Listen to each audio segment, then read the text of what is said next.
Okay, so this is for moments recap video, right? Actually went through some concepts in this chapter, but I think some of you still don't get some of the concepts, so I'm going to go through one more time. Okay, so the first one is the definition of a moment. So basically, moments we can think of it as a turning effect. Okay, it's actually a turning effect of a force. Okay, so moments of a force is actually turning effects of a force. So with that, what is the actual definition? The moment of a force or torque, so that is another name for moment. It is the product. That means I need to multiply something. What do I multiply it later on? I need to multiply the force, right? And a perpendicular distance d from the pivot to the line of action of the force. Now, what is line of action of the force? I had demonstrated quite a few times in the class already. Okay, so basically, if I have a force in this way, I would need to extend the force with a dotted line because this is imaginary. It is just to show the line of action of the force. Okay, to tell me that this force, if it's acting in this direction, the line of action of the force will be that way, will be in that direction. Okay, so I think most of you get this idea, but you all fail to draw or extend this force with dotted lines. Okay, so this is actually important. So this is the line of action of the force. Now they are actually asking for you to find the perpendicular distance from the pivot. Now what is pivot? Pivot is actually a fixed point. Okay, because with a fixed point, when I apply a force, then there will be this turning effect. Okay, so now I'm trying to find the pivot, the perpendicular distance between the pivot and the line of action of the force.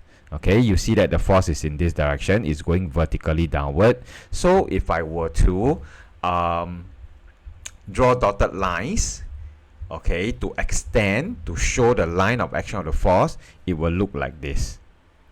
Okay, but I'm not asking for the length of this line. I am not. They are actually asking you to find the perpendicular distance, and perpendicular distance means 90 degrees.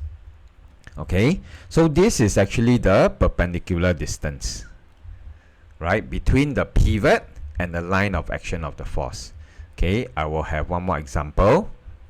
Let's say this is the point, this is the pivot.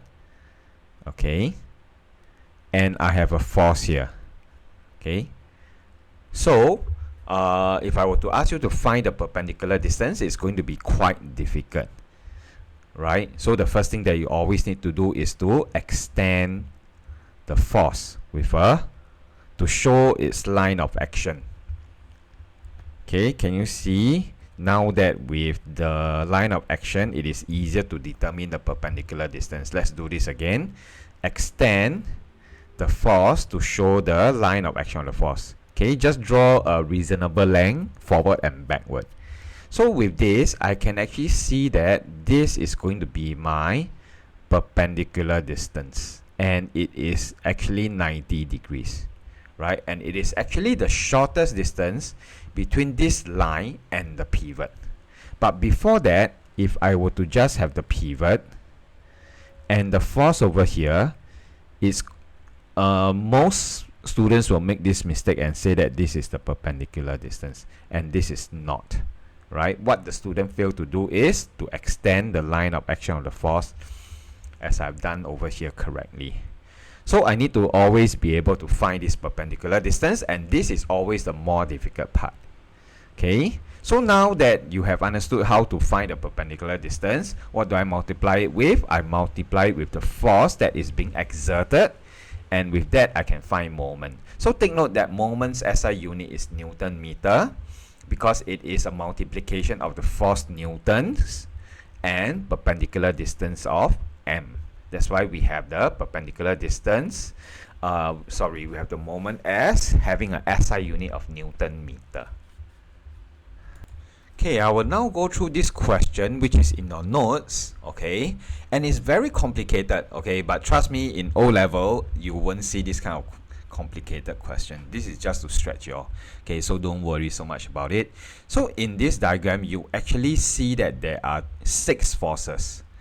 1, 2, 3, 4, 5 and 6.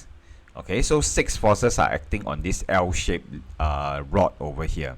Okay, and what is most important is that this is my P, and this P is my pivot. Okay, this P is my pivot. So now the question is, I have 6 forces. I want you to find the perpendicular I want you to find the moments due to all these 6 forces. And moment is equals to force times perpendicular distance. And since I have 6 forces, I'm going to find 6 perpendicular distance, 1 for each force, and with that I can calculate the moment that is exerted by each force. Okay, I'm going to start with the 10 Newton. Okay, so for this 10 Newton, and now I need to find the perpendicular distance. Okay, so some of you may be tempted to find this distance, but it is not correct, right? You can see that obviously it's not perpendicular. Over here is the pivot, here is the force, but I need to find the perpendicular distance between the line of action of the force and the pivot. So first thing that I do is I extend this 10 Newton force. Okay, I extend it to show the line of action of this 10 Newton force. So if this is the line of action of this 10 Newton force and the pivot is over here, what is the perpendicular distance? It will then be 2 meters, because this 2 meters actually forms a right angle triangle. So the perpendicular distance of this 10 Newton is 2 meters. Okay, how about we try the 20 Newton next? 20 Newton. Okay, so what is the first thing that you need to do? Take note that the pivot is always there, right? It is there at the same place, whether you're 20 Newton, 10 Newton or 5 Newton. So what do I need to do? I just need to extend the line of action of the force. I need to show the line of action of the force, and it is this dotted line here, right? You just take a ruler, draw the front and the back. Now, what is the perpendicular distance from this line of action to the pivot over here? Okay, it will then be this distance. Okay, because the pivot is over here, this is the line of action of the force. Alright, this is the line of action of the force. So therefore this straight line will then be the perpendicular distance.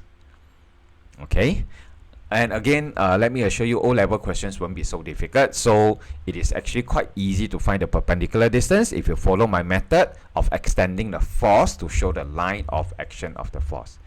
Okay, so this perpendicular distance will then be 3 meters. Can you see that? This 3 meters corresponds to this length, which is actually equivalent to this length. So the perpendicular distance for this 20 Newton is 3 meters. Okay, let's do the last one, which is let's do one more, which is 5 Newton. So again, always extend the force. Okay, always extend the force. So now I have my 5 Newton. This is 5 Newton's line of action of the force. This one, 5 Newton line of action of the force. And again, pivot is at the same place. So the perpendicular distance will be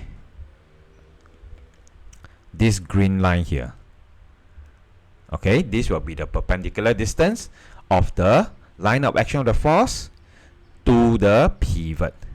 And this is, by calculation, it will then be, because the whole rod entire length is 4 meters, 3 plus 1. So here is 2 meters. Therefore, this distance here will then be 2 meters, so the perpendicular distance is 2 meters. Okay, so with that, you just take your force multiplied by perpendicular distance, you can get the value of the moment. Now, how about the 40 Newton, 50 Newton, and 1000 Newton? So you can also extend, but however, do you see that the 40 Newton, 50 Newton, and 1000 Newton, they all passes through the pivot.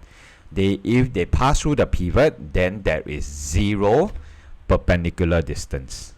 The perpendicular distance between the line of action of the force is 0.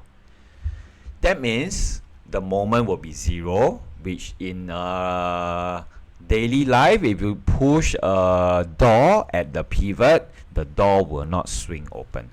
Okay, so I just need you to go through this concept before I start on the next one in next lesson.